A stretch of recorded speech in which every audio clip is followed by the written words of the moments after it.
Estamos muy contentos de que nos permita acompañarle en este estudio de la Palabra de Dios. Estamos ya en la segunda semana de nuestro estudio sobre los temas de Juan, un tema muy interesante que hemos estudiado la semana pasada, señales que marcan el camino, y hoy vamos a hablar sobre señales de divinidad durante esta semana. Lo que vamos a estudiar, los relatos que nos va a contar Juan sobre la vida de Jesús, su ministerio, van a ir en esa dirección. Y ahora que estamos iniciando esta semana, además, Pastor Perla, estamos iniciando los 26 años de Radio Adventista. Es un privilegio que Dios nos da poder celebrar 26 años en una emisora que nació allá un 5 de octubre, el día de ayer estuvo de cumpleaños propiamente, un 5 de octubre de 1998 y que ya lleva 26 años predicando la palabra de Dios. Bueno, damos gracias a Dios, hermano Gerson, por estar avanzando en el estudio de la lección. Creo que ha sido maravilloso poder estudiar los evangelios, y gracias a Dios también por este ministerio radial que ya por 26 años, un poco más de un cuarto de siglo, está proclamando el evangelio eterno. Así que demos gracias a Dios y oremos, unámonos, estudiemos, proclamemos la palabra, que Cristo viene pronto. Amén, así es, y de eso se trata, y por eso queremos conocer más de nuestro Señor Jesucristo, y nos tomamos este espacio para compartir de su palabra. Vamos a orar, porque hoy vamos a hablar sobre un tema bastante interesante. Se va a dividir en 2 días. Hoy vamos a hablar sobre la alimentación de los 5,000. Vamos a pedir la dirección de nuestro Dios. Bondadoso Padre, gracias te damos porque tú eres el proveedor y tú nos ayudas en todas nuestras necesidades. Oh Dios eterno, por favor, permite que podamos extraer las lecciones, comenzar a extraer las lecciones que necesitamos del relato bíblico que hoy vamos a considerar. En el nombre de Jesús. Amén. Amén. El día de hoy, pastor, vamos a hablar sobre un milagro que aparece en los 4 evangelios. Y es muy interesante porque, aparte de la resurrección de Cristo, este milagro es el único que se menciona en los 4 evangelios, y cada uno da algunos detalles. Pero, pastor, ¿por qué es importante para Juan presentarnos este relato de la vida de Jesús, considerando que por el tiempo que él escribió, ya sus otros compañeros habían escrito sobre este relato? Pero parece que Juan tiene en vista algunos elementos que quiere transmitir al pueblo de Dios.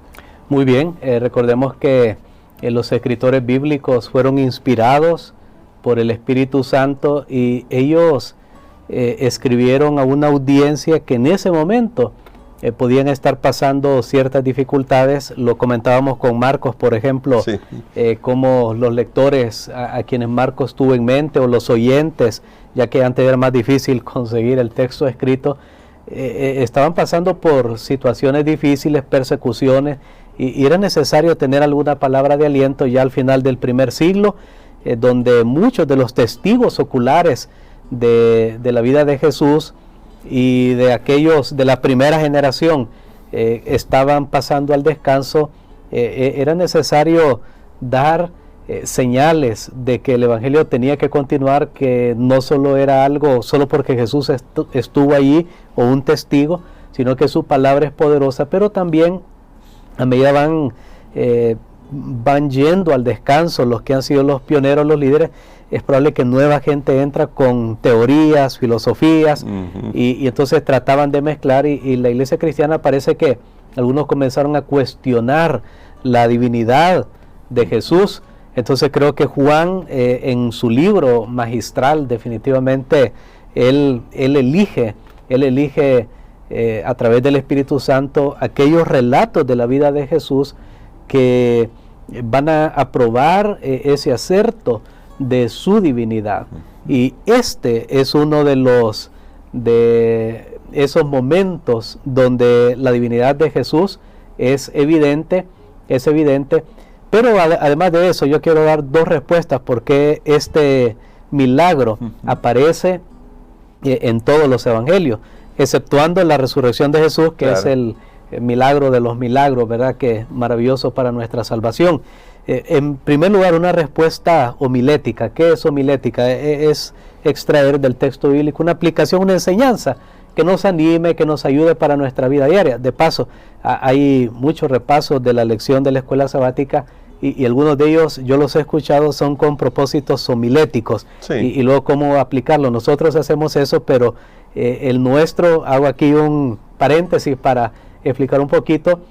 ¿Por qué otro repaso más? Porque yo creo que lo tratamos más como un comentario bíblico, un comentario bíblico del texto, pero una aplicación homilética sería que este milagro, en realidad cuando uno se pone a analizar las circunstancias en las que fue hecho, no era urgente, no era urgente. La gente el mismo día acababan de llegar ahí, podían irse a su casa, claro, tal vez con un poco de hambre, pero nadie se va a morir, Claro. ¿verdad?, por no comer un día. Entonces, pero vemos que Jesús estaba interesado en sus necesidades físicas, y esta es una gran lección para nosotros que nos anima, que Jesús está interesado en cada detalle de nuestra vida, Sí. aun aquellos que parecen menos importantes o no urgentes, porque pensamos, no, yo cómo le voy a pedir a Jesús que me ilumine este día, qué ropa me voy a poner, o para poner una ilustración. Uno diría, no, eso es muy exagerado, pero Jesús está interesado. Amén, y sí. eso es bien importante que lo entendamos. Pero tal vez otra explicación que podemos dar, yo creo que Juan se esfuerza por establecer en qué periodo, en qué momento ocurrió ese milagro, y fue el momento de la Pascua. Fue el momento de la Pascua. Y recordemos que la Pascua era la festividad que Dios había establecido, que recordaba el cordero que fue sacrificado, y que era una figura de Jesús, que pronto él iba a dar su vida por el mundo.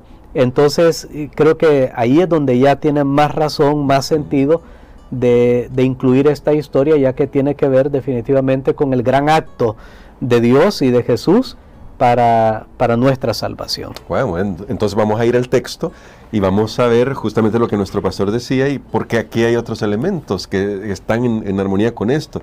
Este Cordero Pascual debería recordarles la liberación que la nación judía había tenido de Egipto.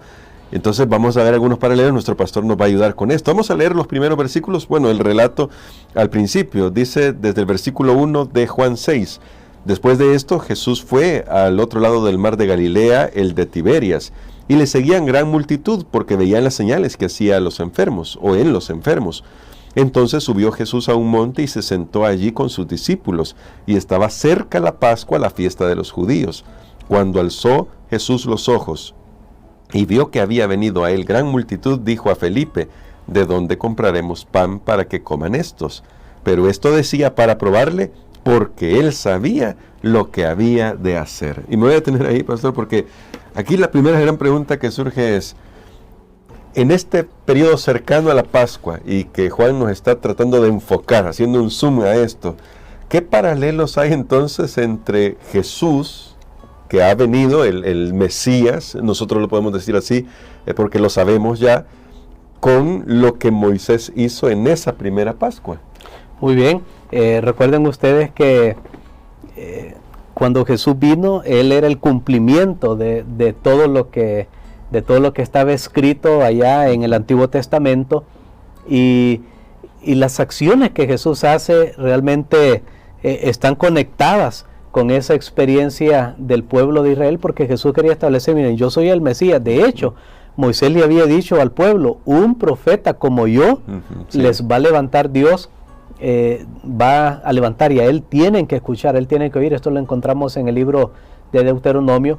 Y entonces Jesús viene y él está haciendo cosas que las personas en ese momento, ellos estudian mucho las escrituras, no había Claro. muchas redes sociales y todo eso, entonces oían, podían prestar más atención. Claro. Y entonces cuando Jesús comenzó a hacer unas ciertas cosas, estamos hablando hoy de la alimentación de los 5,000. Está esa gran multitud que por supuesto sabemos que son más de 5,000 personas. Claro. Es probable que eran unas 20,000, 25,000 personas. ¿De dónde salió tanta gente? Cuando leemos los relatos paralelos nos damos cuenta que el lugar era bastante desértico. Bueno, es que era la Pascua, es que ya venía la Pascua, y la gente peregrinaban de diferentes lugares para venir a esta celebración. Entonces, ahí tenemos nosotros que Jesús va a hacer ciertas cosas que las personas dicen, bueno, este es el este es el Moisés, este es el Mesías que está haciendo lo que Moisés hizo. ¿Y qué cosa? Cuando él multiplicó los alimentos y les dio de comer. De hecho, los líderes religiosos especialmente y el pueblo esperaban que cuando viniera el Mesías, él también les iba a dar maná. Entonces es bien interesante. Tal vez no vamos a tomar todo el tiempo para leer la historia, pero yo creo que podemos leer algunos versículos para que podamos tener este contexto que hizo Jesús con esta multiplicación de los panes y de los peces, como se le conoce a esta historia. Versículo número 10 hasta el versículo 15. Que dice así: Entonces Jesús dijo: haced recostar la gente. Y había mucha hierba en aquel lugar, y se recostaron como un número de 5,000 varones. Y tomó Jesús aquellos panes, y habiendo dado gracias, los repartió entre los discípulos, y los discípulos entre los que estaban recostados. Asimismo los peces, cuanto querían. Y cuando se hubieron saciado, dijo a los discípulos: recoged los pedazos que sobraron, para que no se pierda nada. Recogieron pues y llenaron 12 cestas de pedazos, que de los 5 panes de cebada sobraron a los que habían comido. Aquellos hombres entonces, viendo la señal que Jesús había hecho, dijeron: este verdaderamente es el profeta que había de venir al mundo. Pero entendiendo Jesús que iban a venir para apoderarse de él y hacerle rey, volvió a retirarse al monte él solo. Muy bien, definitivamente las personas vieron este acto que era realmente un milagro, era extraordinario. Nunca nadie con la porción de un alimento para un jovencito había dado de comer a 25,000 personas. Nunca nadie, ni en ese momento ni ahora, le tocaría una migaja a cada uno. Pero ahí dice que comieron y se saciaron, para que nadie piense: no, bueno, tal vez se les dio ahí una muestra. No, comieron y se saciaron, y sobró. Entonces recuerden, mencioné en Deuteronomio, específicamente el capítulo 18, versículo 15 en adelante, usted puede leerlo un poco más despacio, y allí Dios había dicho a través de Moisés: voy a levantar un profeta. Entonces ellos dicen: este es. Luego siguen a Jesús y le dicen ellos: mira, haz milagros. Pero Jesús acababa de realizar ya esta multiplicación, pero entonces estaban esperando algo, una señal cósmica, algo que cayera del cielo, así como el maná había caído del cielo. Y Jesús les responde y les dice: yo soy, aquí estoy, yo soy el maná. Pero ahora es una persona, ahora vino ya no el símbolo, sino la realidad.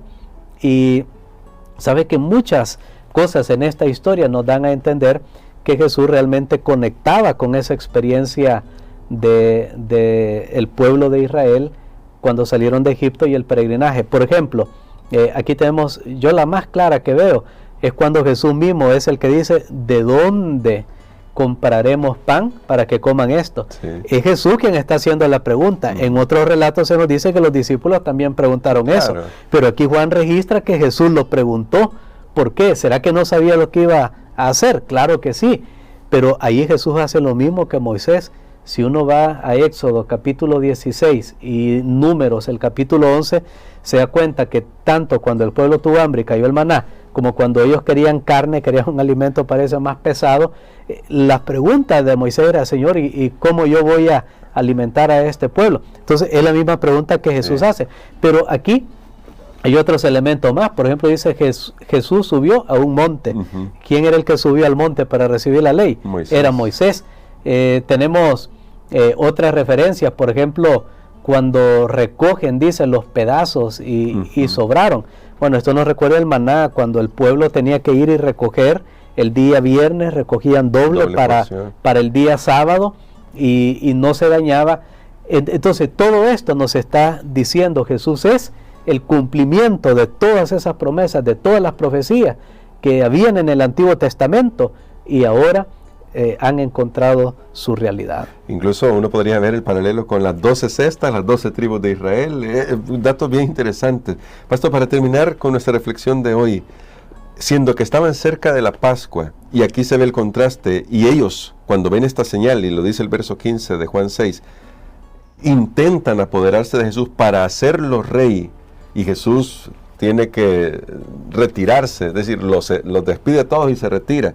porque Jesús no vino para ser el rey que ellos esperaban, el rey mesiánico, conquistador, liberador de Roma, sino el que nos libera del pecado, que es lo que simbolizaba la Pascua. ¿Por qué la Pascua es un símbolo tan importante de lo que Jesús hizo en nuestro favor?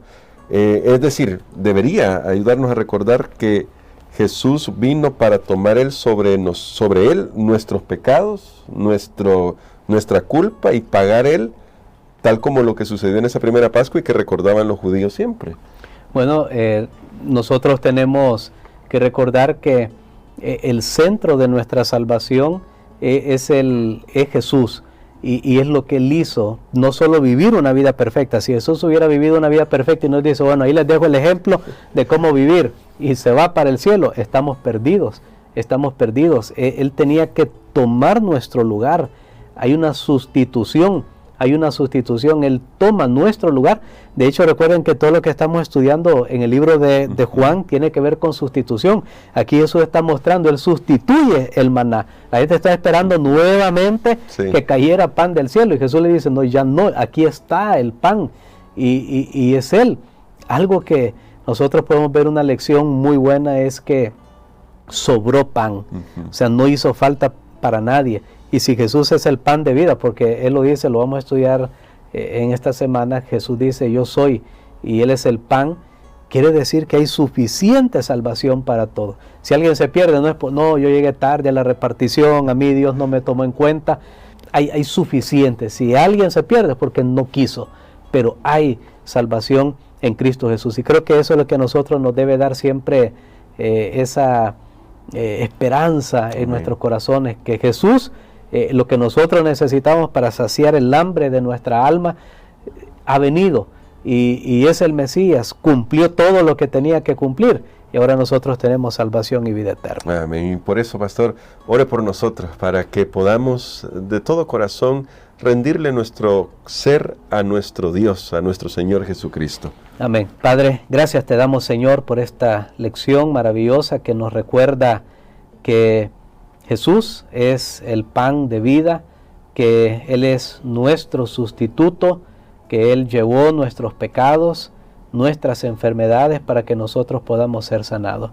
Gracias porque tú estás interesado en cada aspecto de nuestra vida, aún los que parecen menos necesarios o más cotidianos, pero tú nos recuerdas que siempre hay milagros que provienen de ti. En el nombre de Jesús. Amén. Amén.